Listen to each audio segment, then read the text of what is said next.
Olá, galera esperta, alunos queridos do Colégio Liceu de Messejana. Nosso papo de hoje é sobre arte e violência. Esse é um capítulo que você encontra nas páginas 211 a 222 do livro de artes e trata especificamente de um fato muito importante que nos permite a arte, que é fazer reflexões, fazer registros. Então a arte, por muito tempo, representou registros de fatos históricos marcantes. Então, escolhi para a aula de hoje duas obras de arte fenomenais, de dois pintores espanhóis. O primeiro deles, Francisco de Goya, pintor romântico, ou do período romântico, né? Ele viveu ali por volta do século XVIII e faleceu no início do século XIX. E o segundo artista, o mais famoso, o mais conhecido, pintor, um dos mais conhecidos pintores do mundo, que é Pablo Picasso. Pablo Picasso, também espanhol, pintor do século XX. As obras que foram escolhidas são as obras Os Fuzilamentos de 3 de Maio, de Francisco de Goya, e a obra Guernica, de Pablo Picasso. Por que nós escolhemos essas duas obras? Exatamente porque elas nos permitem fazer uma reflexão acerca do comportamento do homem, das atitudes do homem em face de tiranias, em face de ditaduras, em face de destruições, de guerras. A primeira obra é uma obra que foi composta, por Francisco de Goya em 1814, exatamente 6 anos depois do episódio que ele apresenta em sua pintura. Que episódio é esse? O episódio de fuzilamento, que ocorreu na data de 3 de maio de 1808. Episódio este em que soldados do exército de Napoleão invadem a Espanha, região de Madrid, especificamente, e promovem uma verdadeira carnificina, um fuzilamento de civis, soldados e civis. É muito interessante mostrar que neste quadro nós temos a força da dramatização, tanto na questão das cores, quanto na questão da força da luz que ele apresenta para destacar uma personagem central que está com os braços abertos.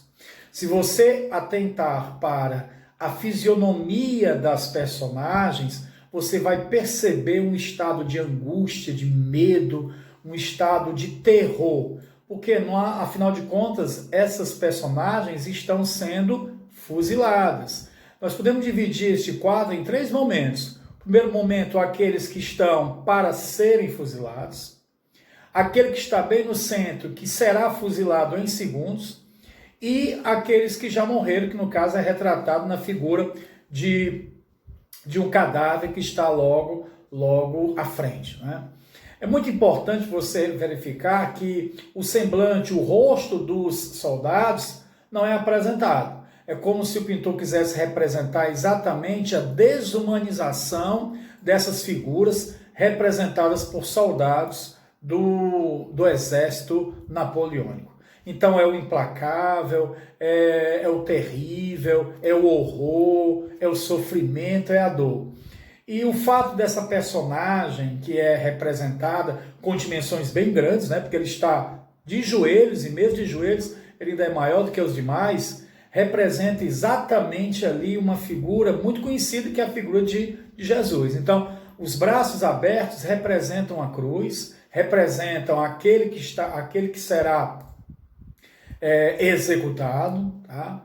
E executado exatamente sem que ele realmente fosse responsável, Então, nós temos aí figuras humanas que representam vítimas, são vítimas de uma situação, são vítimas de uma tirania, são vítimas de um ditador, são vítimas de um sanguinário ditador que era exatamente Napoleão Bonaparte.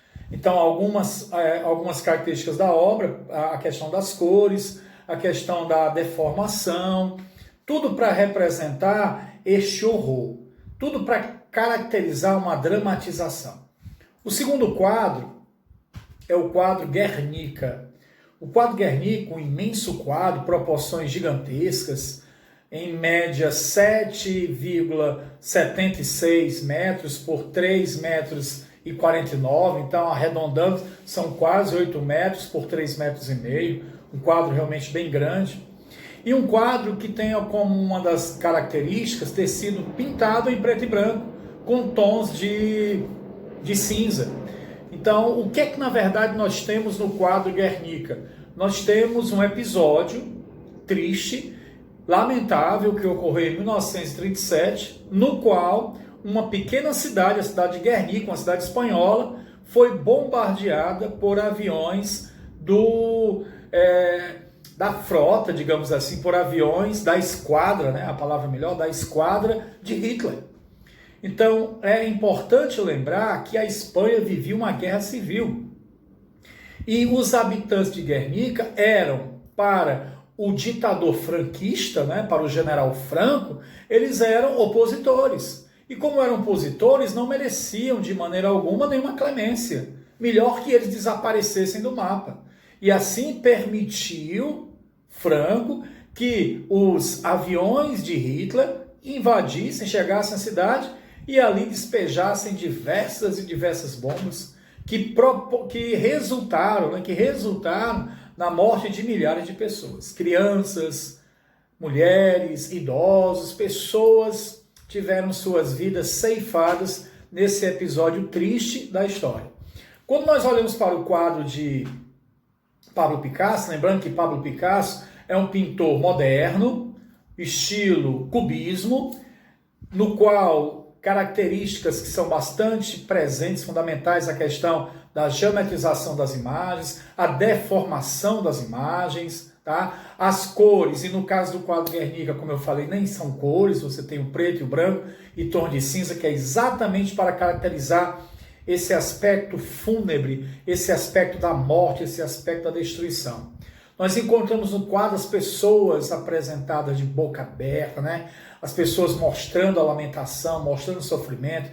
Nós temos praticamente todas as personagens mulheres, com exceção de um soldado que está ao chão, soldado degolado, segurando uma espécie de espada quebrada. Nós temos a figura de um cavalo, nós vemos a figura de um touro. Então existem várias figuras que são muito importantes e são simbólicas aí neste quadro.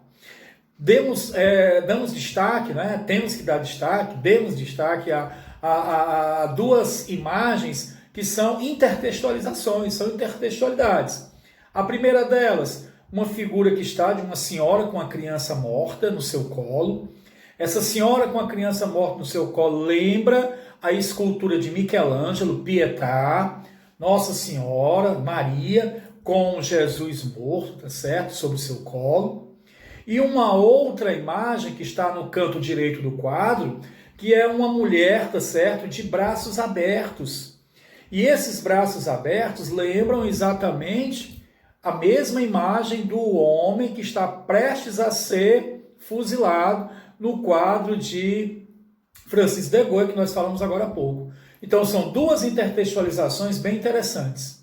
Tanto no quadro de Francis de Goya, quanto no quadro de Guernica, qual é a reflexão que esses dois quadros nos permitem?